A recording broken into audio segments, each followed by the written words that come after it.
kamu profil timnas Tunisia di Piala Dunia 2022 di Qatar? Keikutan sertaan timnas Tunisia di Piala Dunia 2022 ini cukup menarik untuk dibahas. Sebagai jagoan Afrika Utara, tentu timnas Tunisia enggan menjadi penggembira di Piala Dunia 2022.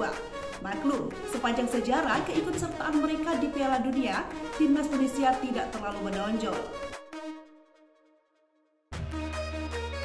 Dari belasan edisi yang mereka ikuti, rekor tertinggi mereka hanya sampai fase grup. Bahkan, beberapa di antaranya tidak lolos kualifikasi di Piala Dunia.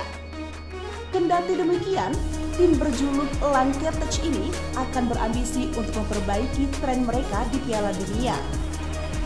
Terlihat, dari tahun 1998 hingga 2006, timnas Tunisia terus lolos dalam 3 edisi Piala Dunia secara beruntun. Apalagi, skuad ini terkenal akan permainan gaya menyerang yang menjadi kekuatan di Afrika Utara.